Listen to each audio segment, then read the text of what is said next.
নমস্কার, welcome back to my channel Smriti's world. কেমন আছো তোমরা? আশা করি খুব ভালো আছো। দেখো, আজ আবার একটা সকাল নিয়ে এসে গেছি। এখন বাজে সকাল 7টা।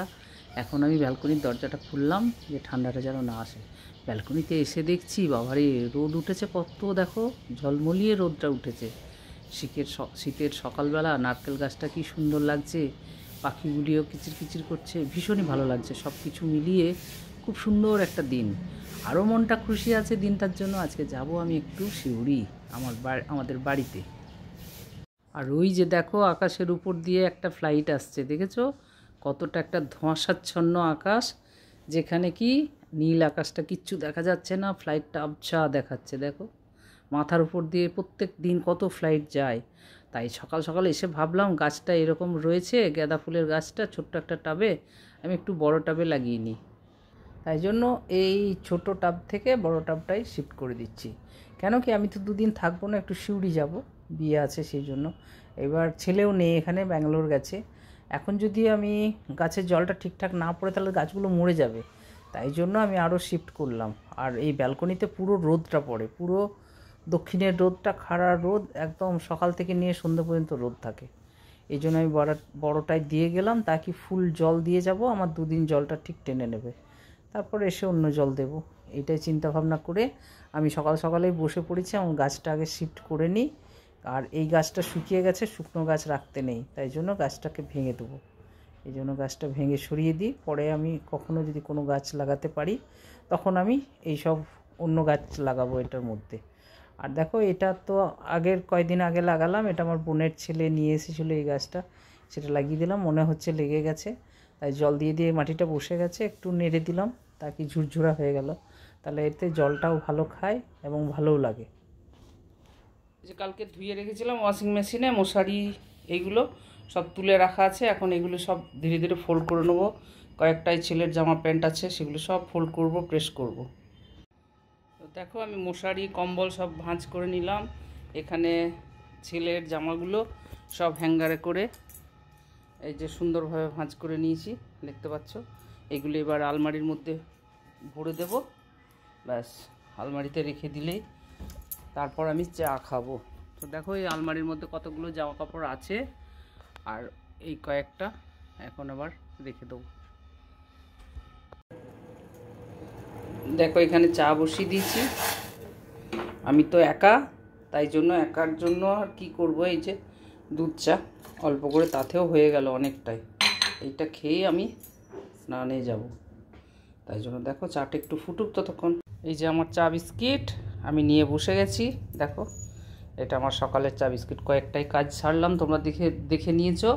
এরপর আমি চায়ের চুমুক দিয়ে আরেকটু এনার্জি নেব। সকালবেলা তো লিকার চা মধু দিয়ে খেয়েছি, সেটা জানোই তোমরা যে আমি লিকার দিয়ে মধু চা খাই, এই মধু দিয়ে লিকার চাটা খাই, সরি। আর এখন এই যে দুধ চা খাবো। 8টা 15 হলো, এখন আমি দুধ চা খেয়ে যাবো স্নানে। দেখো, আমার স্নান হয়ে গেছে, স্নান করে পুজো সেরে নিয়েছি। পুজো সেরে নিয়ে আমি ঠাকুরকে প্রদীপ ধূপ সব দেওয়া হয়ে গেল। এবার আমি যাব ঘটি করে নিয়ে তুলসী মঞ্চে জল দিতে। গুরু ব্রহ্মা গুরু বিষ্ণু গুরুদেব মহেশ্বর গুরুরেব পরম ব্রহ্মা তস্মৈ শ্রী গুরুবে নমঃ। হে গুরুদেব, হে দয়াময়, হে বিপত্তায় ঠাকুর। তুলসী তুলসী নারায়ণ, তুমি তুলসী বৃন্দাবন, তোমার শিরহর জল অন্তিমকালে দিয়স্থল। তুলসী তুলসী নারায়ণ, তুমি তুলসী বৃন্দাবন, তোমার শিরহর জল অন্তিমকালে দিয়স্থল। হে ভগবান, হে নারায়ণ, হে তুলসী মাতা, তুমি কৃপা করো, তুমি দয়া করো, তুমি কৃপা করো ভগবান। হরি হরি হরি। আমার স্নান করে আমি বাইরে, রোদটা এসেছে একদম কুয়াশায় ভর্তি, দেখতে পাচ্ছ। তাও বাইরে মিলে দিয়েছি স্নান করে, সেটাও তোমাদেরকে দেখিয়ে দিলাম যে এতটা কাজ আমার হয়ে গেল। দেখো, আমি রেডি, তার মানে কোথাও যাচ্ছি, তাই তো। আমি অনেক ভিডিও তুলতে পারি না একা হাতে, যার জন্য যে মেকআপ করা, চুল আঁচড়ানো, চুল বাঁধা, মেয়েদের তো এগুলোই কাজ, তো সেইগুলো আমি শেয়ার করতে পারি না, তাড়াহুড়োর মধ্যে ছিলাম। আর বেরোতে হবে এক্ষুনি, আমি বেরোবো। ঘড়ির কাঁটায় বেজে গেল 11টা 10।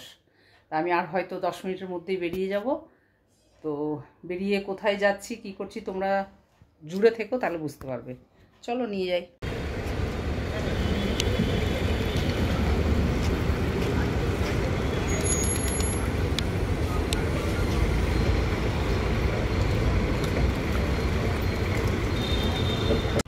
দেখো আমি পৌঁছে গেছি কিন্তু করুণাময়ী বাস স্ট্যান্ডে। এটা তোমাদের ভীষণ চেনা, আর পায়রাগুলো দেখলে কেমন উড়ে গেল, আহা কি ভালো না লাগলো বলো, খুবই সুন্দর।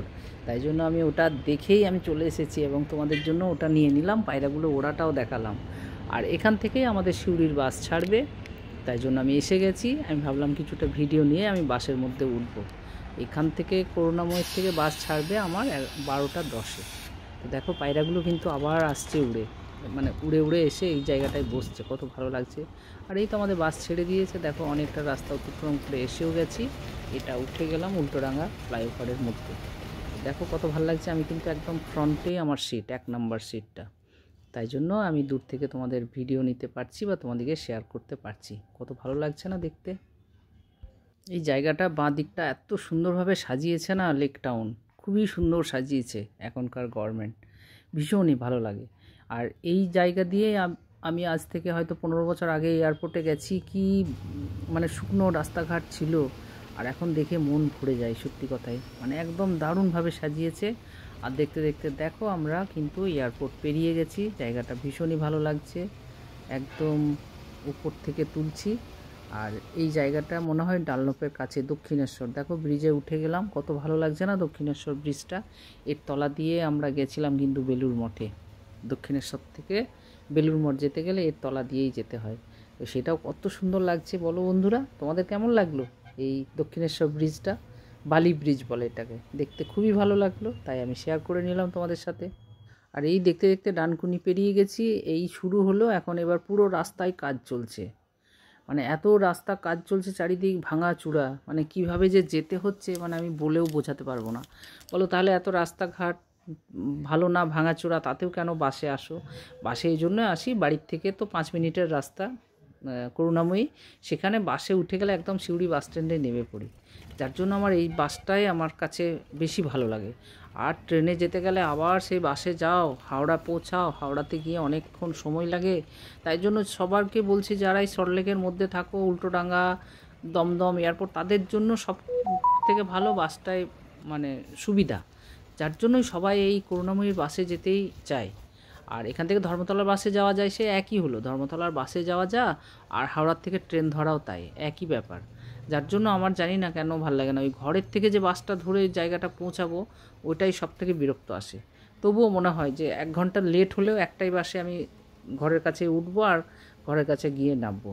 কারণ এখান থেকে করুণাময়ী বাস স্ট্যান্ড যতটা, আবার সিউড়ি বাস স্ট্যান্ড থেকেও আমার বাড়ি ততটাই, সেম রাস্তা, ওই অটো টোটোয় গেলে 5 মিনিটের রাস্তা, যার জন্য আমার কোনো ফিল হয় না। দেখো দেখতে দেখতে চলে এসেছি, কিন্তু এটা টোল ট্যাক্সের জায়গা, দেখেছো? এটা এখন হুগলি ক্রস করে বর্ধমান ঢুকবে, সেই জন্য এই টোল ট্যাক্স, এই টোল ট্যাক্স পয়েন্টটাই হচ্ছে একটা ডিস্ট্রিক্ট ছেড়ে অন্য ডিস্ট্রিক্টে ক্রস করে। তো সেটাও তোমাদের সাথে শেয়ার করে নিলাম। তো বন্ধুরা সবাই দেখো, আর যেসব বন্ধুরা নতুন দেখছো একটা লাইক করে দেখো প্লিজ, তোমরা লাইক করে দেখা স্টার্ট করো। আর যদি সত্যিই ভালো লেগে থাকে, যদি তোমাদের মনকে ছুঁয়ে যায়, তাহলে যেন সাবস্ক্রাইব করতে ভুলো না। আর তোমাদের একটা সাবস্ক্রাইব আমার জন্য অনেক অনেক কাজে লাগবে, তাই বলি তোমরা সাবস্ক্রাইব করে বেল আইকন টিপে দিও, তাহলে আমার নোটিফিকেশান তোমাদের কাছে পৌঁছে যাবে। আর নোটিফিকেশান পৌঁছে গেলে আমার এইরকম ছোট্ট ছোট্ট ব্লগগুলি তোমরা দেখতে পারবে। দেখো দেখতে দেখতে কতটা রাস্তা অতিক্রম করে এসে গেছি, বুঝতে পারছো? অনেকটাই রাস্তা, এই আর একটুখানা গেলেই এইবার শক্তিগড় এসে যাবে। এখান থেকে রাস্তাটা কিন্তু ভীষণই ভালো, এখানে কোনো রাস্তা কমপ্লিট হয়ে গেছে শক্তিগড় পর্যন্ত, শক্তিগড়ের পরে কিন্তু আবার রাস্তার ওখানেও কাজ চলছে, এদিকে ডানকুনির পর থেকে কিছুটা। আর ওই যে টোল ট্যাক্স থেকে নিয়ে শক্তিগড় পেরিয়ে থেকে পর্যন্ত রাস্তা ভীষণ ভালো, দেখেছো কত সুন্দর রাস্তাগুলি হয়ে গেছে, একদম 4 লেনের রাস্তা দুই দিকেই। তো এটা খুবই ভালো জিনিস, এবং যারা সত্যি খুব ভালো গাড়ি চালায় তাদের জন্য অনেকটা স্পিডে নিয়ে যেতে পারবে, এতটা চওড়া রাস্তাটা হয়ে গেছে। আমার তো ভীষণই ভালো লাগছে দেখতে, খুব এনজয় করে করে যাচ্ছি। এবং মনের মধ্যে এর মধ্যে যদি একটু হালকা গান চলতো ভালো হতো, কিন্তু বাসটা এত ভাঙাচোরা বাস। আর একটাই কথা বলে রাখি, যে সিউড়ি যাওয়ার বাসগুলো কেন এত ভাঙাচোরা দেয় আমি বুঝতে পারছি না। দেখতে দেখতে দেখো শক্তিগড়ে পৌঁছে গেলাম। আমি ওই কথাটাই ড্রাইভারের সাথে বলছিলাম, বলছে জানি না দিদি ভাই, আমাদের খুব অসুবিধা হয় এই বাস চালাতে, কি জোরে আওয়াজ, বিকট আওয়াজ, যার জন্য গান তো শোনাই যাবে না। আমাকে বললো ইয়ারফোন লাগিয়ে নিন, ড্রাইভার বলল। তো দেখো এই দেখতে দেখতে এখন শক্তিগড় ঢুকে গেছি, ল্যাংচা ভবন, ল্যাংচা হাট, কত কি নাম দিয়ে শক্তিগড়ের দোকানগুলি সব ল্যাংচা ল্যাংচা ল্যাংচা, উফ মানে অবাক হই। আর ওই একই জায়গায় দাঁড় করালো, এখানে নেবে কিচ্ছু খাবো না। আমি শুধু যেহেতু ভাত খেয়েই বেরিয়েছি, ধরো 10:30 পৌনে 11টায় ভাত খেয়েছি, তার জন্য এখন বাজে ঘড়ির কাঁটায় 2:30টা। তো এখন তো আর ভাত খেতে পারবো না, আমি কিন্তু 1 কাপ চা খাবো। নেবে হাতটা ধুই একটু, ফটাফট চা খেয়ে নিই। আর এই দোকানটা তোমাদের আগের বারেও দেখিয়েছিলাম, এবারেও সেম দোকানে এসে গেছি, তাই চাটা খেয়ে নিই। দেখো অনেকে চা খাচ্ছে, অনেকে ঝালমুড়ি খাচ্ছে, অনেকে শশা খাচ্ছে, অনেকে আবার রেস্টুরেন্টে ঢুকে গেল দুপুরের ডাল ভাত লাঞ্চ করার জন্য, ডাল ভাত খেতে। তো সব রকম লোক নেমেছে, সবাই যার যেটা ইচ্ছা সে সেরকমভাবে খাচ্ছে। এবার যেহেতু আমার ভাত খাওয়া, তাই জন্য আমি চা খেয়ে নিলাম। চা খেয়ে দেখো আবার দ্রুত গতিতে বাস চলা শুরু করেছে। এখন এবারে যত এগিয়ে এগিয়ে যাচ্ছি আর তত যেন ঠান্ডা ঠান্ডা ভাবটা অনুভব করছি। কলকাতা থেকে যখন বেরোই তখন বেশ গরম ভাব ছিল 12টার সময়, আর খাড়া রোদ পড়েছে। আর এই জায়গাটা বুঝতেই পারছো, এটা পানাগড় সাইডে আছে, ওই জন্য কভারিং করা, আর্মি এরিয়া দেখতে দেবে না, তাই জন্য কভারিং করা। তো সেটাও তোমাদের কাছে আগের ব্লগে শেয়ার করেছি, এবারেও একটু বলে দিলাম। আর এটা হচ্ছে পানাগড় ফ্লাইওভার। এখানটা আসলে তো একদম মনটা সত্যি খুশিতে ভরে যায় যে আমার জায়গায় পৌঁছে গেলাম। ওই এরিয়াতে ঢুকেই গেছি, আর কিছুক্ষণের মধ্যেই হয়তো সিউড়ি পৌঁছে যাব, এরকম একটা ফিল আসে। তো দেখো দেখতে দেখতে অনেকটা রাস্তা এসে গেলাম। আর এই তো দেখো সূর্য কতটা ঢলে গেছে, একদম ঢলে কত নিচে নেমে গেছে, এটা মনে হচ্ছে না অনেকটা নিচে নেমে গেল। কিন্তু আমাদের দিকটা অন্ধকার হচ্ছে, আর আমেরিকায় যারা আছে, ইউএসএতে একদম পশ্চিম প্রান্তে, তাদের কিন্তু উজালা, এখন দিন সকালবেলা হয়ে গেল। সেই জন্য আরও ভাল লাগছে যে আমার দাদু ভাইরা তো আছে ওখানে, ওদের সকাল হলো আর আমাদের রাত্রি হচ্ছে। তো দেখো দেখতে দেখতে অনেকটা রাস্তা অতিক্রম করে এসে গেছি। এটা প্রায় দুবরাজপুর ক্রস করে গেলাম। আর মাঠগুলো দেখছো কেমন সুন্দর ধানে ভর্তি, যে সোনার ফসল সোনার বাংলা সেই হচ্ছে। তো দেখো মাঠে ধান ভর্তি। আর এখনও পর্যন্ত এই যে কাশফুলের গাছগুলি দেখেছো, কাশফুলের গাছগুলি দেখে মনে হচ্ছে না যে মা দুর্গার হালকা হালকা ঠান্ডা ভাব, আর এই কাশফুলগুলো দেখে মনে হচ্ছে যেন আমি দুর্গাপূজার জন্য বাড়িই যাচ্ছি, এরকম একটা ফিল হচ্ছে। ধানগুলো মাঠের ধান কেটে ফেলে রেখেছে, এই সোনার ফসল দেখে সত্যি কী যে মনটা ভরে গেল, সত্যি ভাল লাগছে। আর দেখতে দেখতে দেখো সিউড়ি ঢুকে গেছি, তাই সিউড়ির কিছু দোকানপাট তোমাদের সাথে শেয়ার করলাম। দেখো এটা ছোট্ট সিউড়ি সদর শহর, এটা হচ্ছে বীরভূম ডিস্ট্রিক্ট টাউন, কিন্তু সেই একইভাবে থেকেছে। কিছু দোকান বেড়ে গেছে, গাড়ি ঘোড়া অনেক হয়েছে, মোটরসাইকেল হয়েছে, কিন্তু ফুটপাত বা রাস্তাঘাটের সেই রকম উন্নত কিন্তু হয়নি। এটাই খুবই দুঃখ লাগে, খারাপ লাগে যে একটা ডিস্ট্রিক্ট টাউন, তাকে আরও সুন্দরভাবে সাজানোটা উচিত।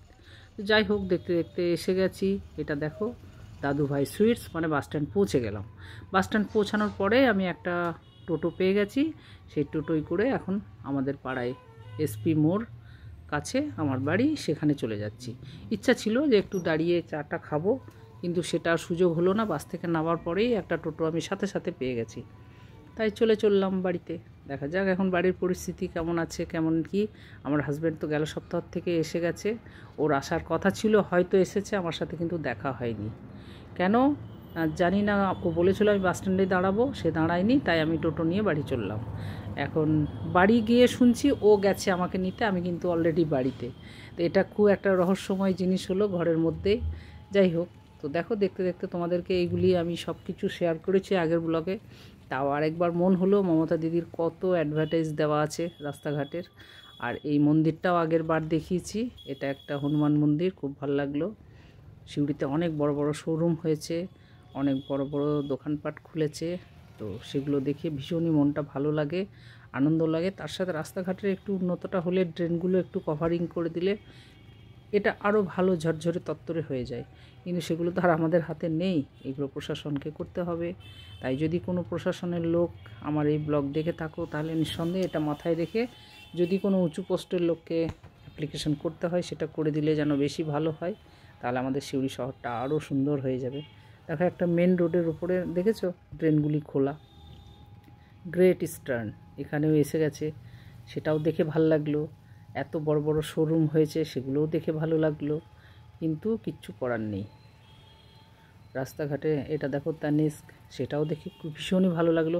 সব কিছু দেখে খুবই ভালো লাগলো, কিন্তু রাস্তাঘাটের উন্নতটা আরেকটু হলে খুব ভালো হয়। দেখো আমি দেখতে দেখতে এসপি মোড়ে এসে গেছি, তাই আমি এখানেই ব্লগটি সমাপ্ত করতে চাই আজকের মতো। সবাই খুব ভালো থেকো, আনন্দে থেকো, সুস্থ থেকো, আর সাথে সাথে আমাকেও ভালো ভালো কমেন্টস দিয়ে আনন্দে রাখার চেষ্টা করো। তো দেখো কত সুন্দর লাগলো আমাদের এই ছোট্ট সিউড়ি শহরটা। তাই আজকের মতন রাখলাম, টাটা, বাই বাই।